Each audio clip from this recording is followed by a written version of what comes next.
The first is what's conformations. This is basically a rotation. And it's sort of been assumed in all my drawings so far, but now I will explicitly say it. Let's say you have a skeletal structure that looks like that. What is this called? That'd be propane.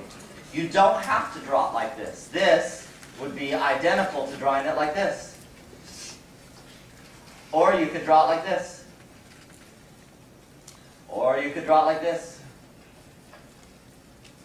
Whatever. You can rotate it in any way in space that you want to. Those are called conformers or conformations.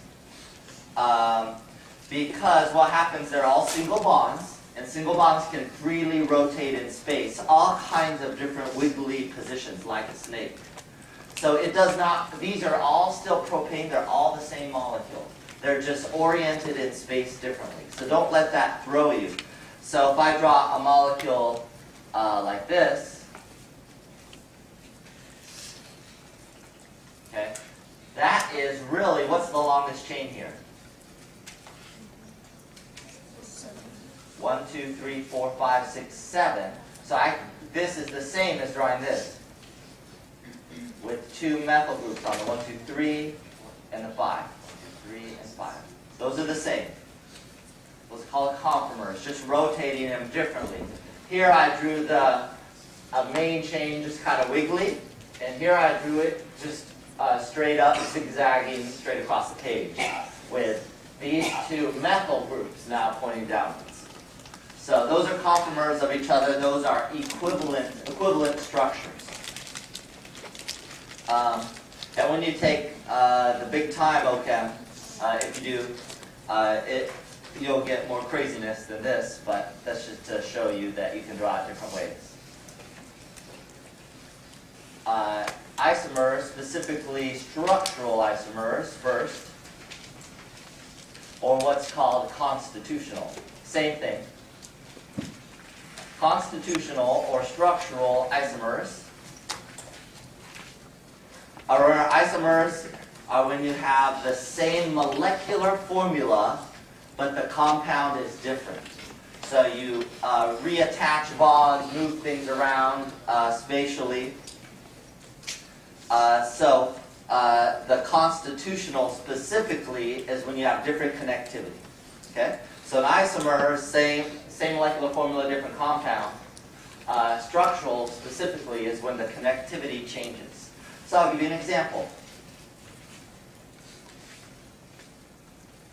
C4H10, what is that molecule? Yeah, I could draw it as a butane, like that. Or I could draw it as a propane with a methyl at the 2 position. These both have 4 carbons and 10 hydrogens. So these are called structural or constitutional isomers. And the first one's unbranched, the second one's branched. It can get more complicated than this if you want it to by just drawing bigger molecules. Okay, so let's say you get really big, C6. This is going to start to get messy. So my method of drawing, and a common question, draw all the isomers. So for this one, if I have to draw all the isomers, what I do is draw the straight unbranched chain first. So this would be a hexane, like that. Then what I do is go smaller and smaller. So that's the 6 chain here. Now I'll go down to the 5, a pentane, and I'm going to remove 1 carbon group and say I put it here. Where else could I put it? I could put it in the middle. Is there anywhere else I could put it? Where do you want to put it? You want to put it in the 4th position? If I do this, what's that? Yeah, you'll notice that this is called 2-methylpentane. And this is 2-methylpentane. If it has the same name, it's the same thing.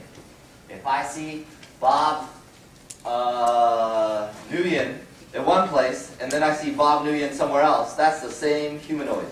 Okay?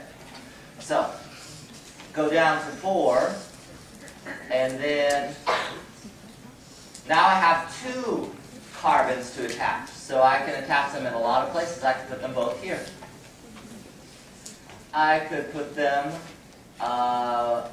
one here and one here. I could, what else can I do? What else can I do? There's one more. No? I think there. Oh, you want to try an apple? Like this? What's that? This is a conformer of this. This is called 3-methylpentane. And this is 1, 2, 3, 4, 5, 3-methylpentane. So don't draw that one. It's identical.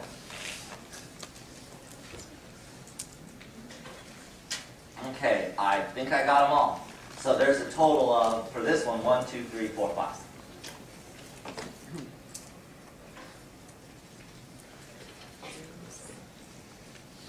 Okay, we can also do geometric isomers. So be ready, any molecule I give you, be able to draw all the isomers of it. Now, just like in transition metals, we have geometric isomers. And you might remember from the transition metals, that's like cis, trans, fac, mer. But with organics, we don't have fac and mer, but we will have cis and trans. Okay? So let me show you some examples of cis and trans.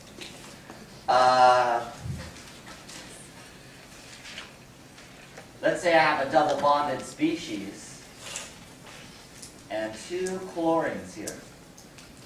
If I have 2 chlorines on the same side, what do you think that's called, cis or trans? That's a cis. I could also draw the 2 chlorines on opposite sides. That's trans. So you'll see cis and trans in one location on alkenes. So alkenes will tend to have cis and trans. So you've heard of like trans-saturated fats. Those are fats with double bonds, and everything's in the trans position. Okay? You can also have cis and trans on rings. So let's take a cyclopropane, and let's put 2 methyls on it.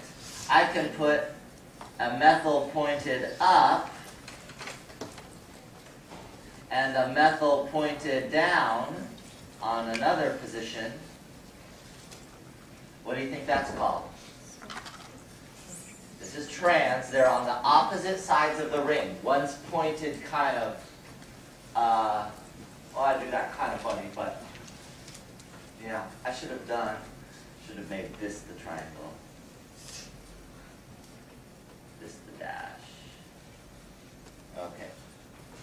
That's really ugly. That's so ugly. Okay. Try it again. CH3, H, CH3. That's ugly too. Whatever. Okay. Close enough. Here's a trans. There, one's kind of pointed up above the ring, one's below the ring. And I can draw the cis for a ring when they're both on the same side.